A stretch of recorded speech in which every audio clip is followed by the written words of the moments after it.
Ашер, чуть-чуть дальше Питбуль, там Мэри Джей Блайдж. В общем, настолько красиво.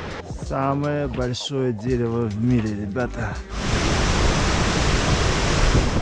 Просто невероятно. Ребята, доброе утро. Как назло, в общем, на меня навалилась хреново туча работы. И я смотрю на всю эту красоту и не могу себе позволить просто тупо оторваться от ноутбука и от телефона и выйти на улицу. Вот. Но есть один плюс. Я вчера купил себе коврик. Конечно, по-хорошему вынести бы его вот куда-нибудь вон туда и позаниматься там спортом. Но, к сожалению, у меня сейчас на это нету ни времени, ни возможности. Поэтому сейчас позанимаемся спортом. После надо будет снова паковать чемоданы, собирать это все. Завтра непонятно куда. Я даже не знаю, где я буду жить снова. Есть один хороший план. Я думаю, что я его реализую. И, ну, это как минимум прикольный опыт будет. Вот.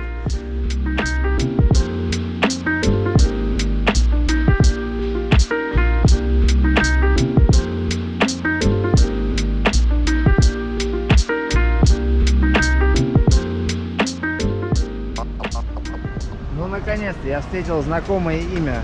Ашер, чуть-чуть дальше Питбуль, там Мэри Джей Блайдж. В общем, ребята, аллея звезд, по факту, это бульвар Голливуда. Вся вот эта улица по всей длине, с двух сторон, обсыпана звездами по тротуарам.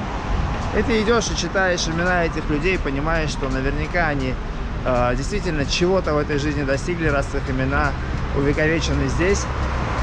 Но место по факту буквально минут на 15-20 прогуляться, посмотреть. Ничего особенного я для себя здесь не увидел. Просто атмосфера. Я закругляюсь и двигаюсь дальше.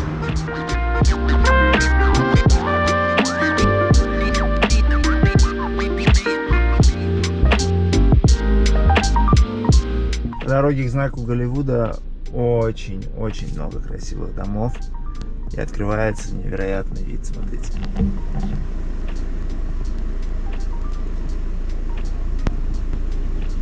Здесь тупик, дальше не проехать, отсюда видно вот так вот, но я хочу пойти дальше.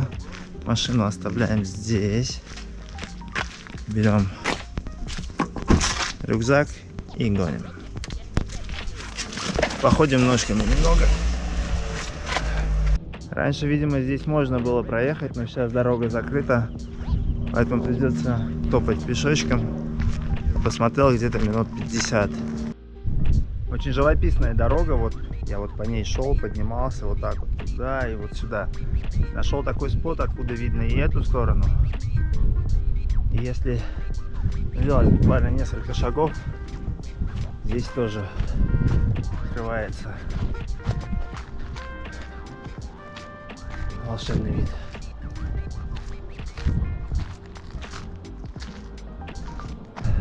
Вот мы и добрались за знак.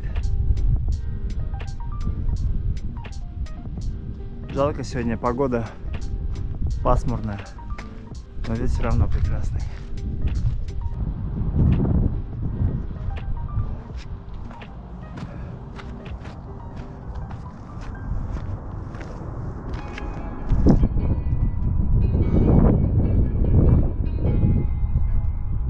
Дерево мудрости, ребята. Есть поверье, что если добраться сюда и обнять это дерево, то вся вселенская мудрость, давайте обнимем другое дерево, вот так вот. Вот. Вселенская мудрость наполняет твое тело, твое сознание, и ты становишься сверхчеловеком. Ну и, конечно же, отсюда открывается невероятный вид, ребята. На самом деле, про дерево я шучу, я не знаю, почему называется дерево мудрости. Наверное, потому что оно давно здесь стоит и многое повидало. Других объяснений у меня пока что нет.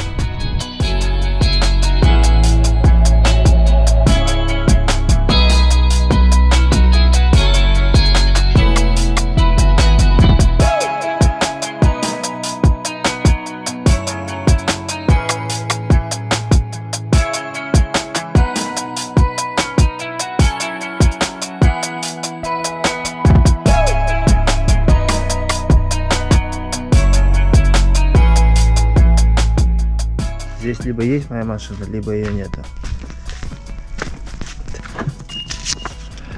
Я должен 60 Или чего, или 86 баксов. В общем, я что-то должен. Но он того стоило.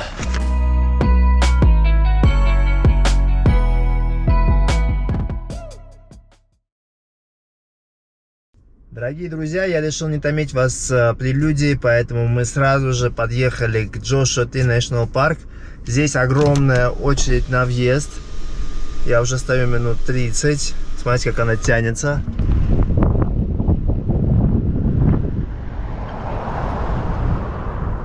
Но мы уже подъезжаем к гейту. Я надеюсь, что это все будет быстро. И я бы хотел сегодня переночевать в пустыне, но не уверен, что получится с кемпингом, потому что ситуация не очень стабильная и непонятная. Если на месте получится решить вопрос, то, собственно, останусь с удовольствием.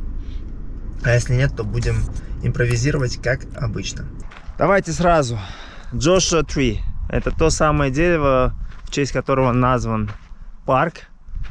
Такие забавные, разных форм, разных видов, разных размеров. Здесь их очень много. Значит, система парка устроена следующим образом. Есть одна главная дорога, она называется Парк-Бульвар. И по этой дороге ты проезжаешь сквозь весь парк, останавливаешься в тех местах, которые тебе нравятся, где ты хочешь что-то посмотреть или пойти в трекинг.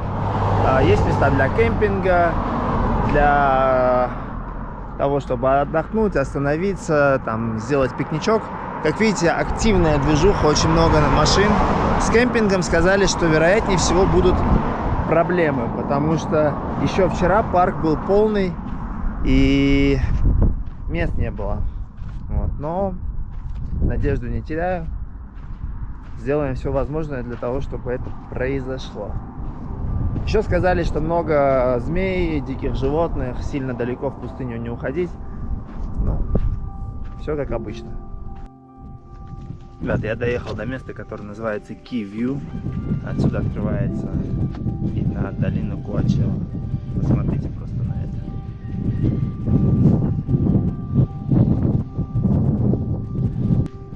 Очень много народа. Везде народ просто. Парковки все полные, с кемпингом, я так понимаю, отбой, потому что я проехался по парочке кемпингов, там вообще не протолкнуться. Что делать? Надо тогда просто наслаждаться видами.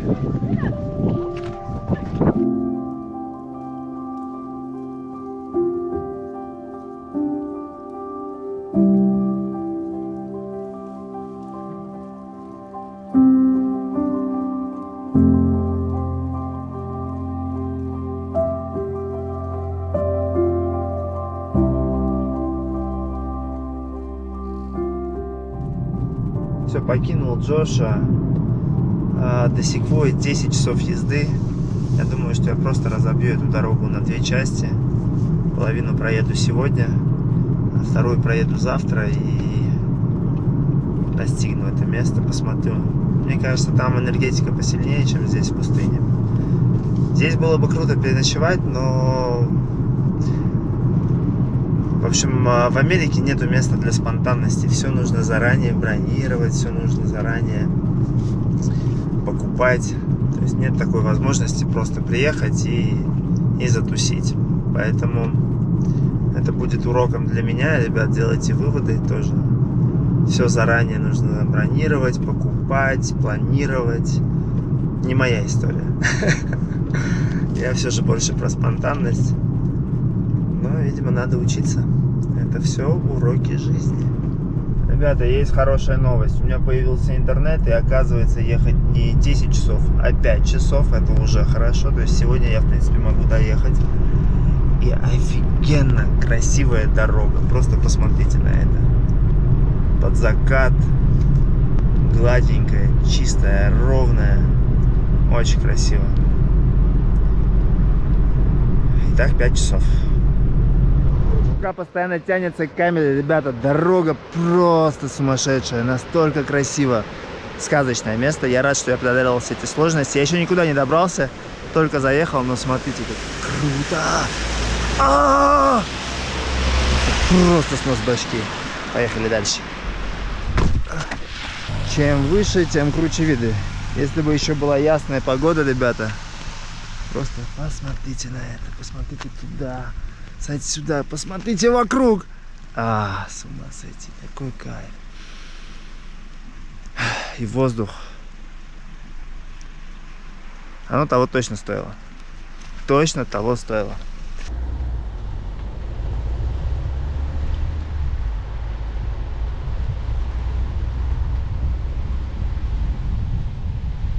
Гигантские! Вот это кайф! Жёстко. Мы добрались до снега, ребята.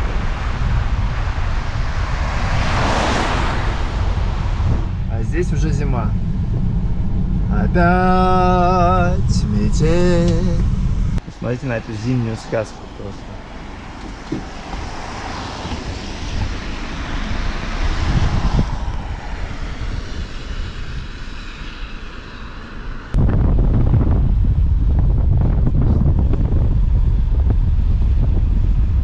Самое большое дерево в мире, ребята.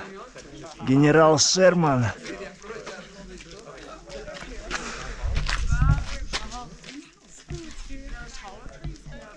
Окей, погнали отсюда. Просто невероятная красота. Есть деревья, которые выше, которые типа шире, но в общей массе это самое большое дерево в мире. Просто в сказку попал какую-то. Улыбка с моего лица не сходит. Я не любитель оперировать фактами, но немножко фактов. Значит, генерал Шерман. Дереву 2200 лет. Его вес 1385 тонн. Значит, по окружности 31 метр. Ствол. Диаметр ствола 11 метров. В общем, 4 метра это посередине. Я так понимаю, на верхушке, где-то вот здесь, вот это один из стволов С. Это 2 метра диаметр. Здесь 4,2 метра. И также написано, что это не самое старое дерево. Оно где-то на 1000 лет моложе, чем самое старое известное миру секвойя, но при этом оно самое большое. Огромное. Посмотрите просто. Я все еще не верю, что такое дерево существует. Ну так, для сравнения. Дальше дорога закрыта, но на самом деле мне уже и пора возвращаться. Надо успеть вернуть эти цепи, которые так мне и не пригодились. $50 потраченных денег и еще 1,5 часа потерянного времени в итоге. Но видите, законопослушный гражданин. Вот, и уже выдвигаться дальше в сторону Йосемити.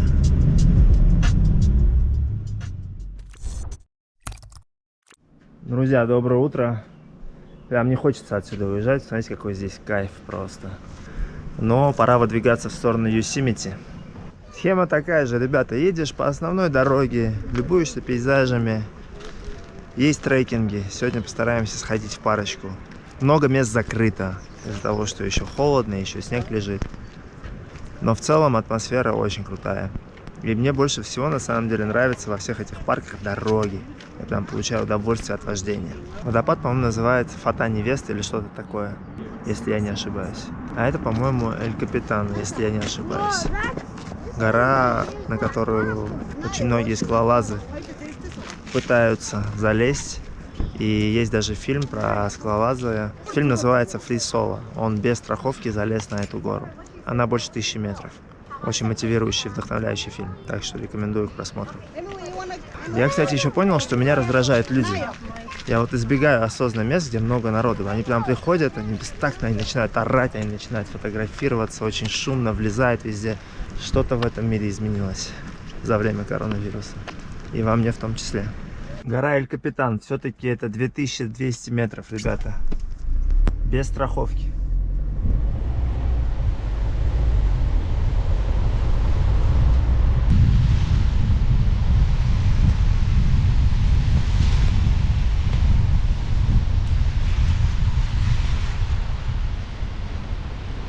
Ловите просто картинки, ребята. Это река Мерсед, водопад, не знаю, как называется. Река идет на протяжении всего парка, по всей длине парка. Погода, конечно, очень холодная, испортилась, ничего не видно. Сейчас пойду попробую посмотреть, где имеет смысл идти в трекинг. Но в целом, конечно, видимости никакой. И залезать куда-то наверх особо смысла не имеет. С погодой не повезло. По паркам в такую погоду не очень приятно. Хотелось бы более теплого какого-то приема. Я выбрал небольшой трек до водопадов Йосемити. Есть верхний маршрут и нижний. Я пойду по нижнему. До верхнего я просто долечу на дроне, потому что верхний маршрут занимает где-то часов 6-8. У меня нету столько времени, да и желания щемить столько тоже, если честно, нету. Поэтому мы идем вон туда, куда-то, наверное. Красиво здесь, очень красиво. Да и природа, погода точнее, потихонечку вроде налаживается. Как и следовало ожидать, здесь дофига народа. В общем, я разобрался, есть нижние водопады, есть верхние водопады. Мы сейчас пойдем по нижним, а к верхним взлетим.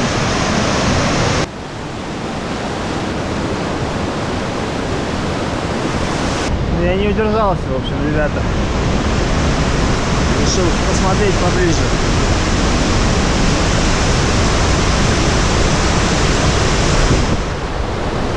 Ну, малыш, конечно, небольшой. Минус дрон, ребята. Не знаю, что-то пошло не так. Где-то там наверху. То ли он за что-то зацепился, то ли что. Больше не отвечает. Ну, туда я явно не полезу. Поэтому... Что, скидываемся мне на дроны, ребята. Кто там готов поучаствовать? Шучу, конечно. Неприятно, но это жизнь. Так бывает. Мы всегда чем-то рискуем. Так что оставляю в Йосемити своего друга и соратника. Вот где-то, вон там. Если кто-то полезет когда-нибудь и найдет дрона, знаете, это мой. И распогодилось, конечно же. Теперь вам придется поверить мне на слово, что там очень красиво. И то, что мы видим отсюда, это всего лишь малая часть водопада. Там наверху еще ряда 3. Поеду покупать нового дрона. Других вариантов не вижу. Без дрона совсем скучно. Блин, так классно распогодилось. Вон там, ребята, запомните. Я даже не понимаю, что произошло, потому что все было ровно. В какой-то момент все замелькало, типа, как будто бы связь потерялась. И все. То есть я не видел, чтобы он там падал, чтобы он за что-то зацепился. Он просто в какой-то момент пропал. В жизни бывает всякое. Вопрос в том только, как мы к этому относимся. Утешай себя. Прощаемся с Йосемити и моим дроном, ребята. Зато посмотрите, какая красота. Просто невероятно. Поехали, поехали. Самое крутое на самом деле, вот во всей этой истории, в путешествиях по штатам, это дороги, ребята. Дороги просто кайф. Включаешь себе хип-хопчик и едешь. Просто смотрите на это.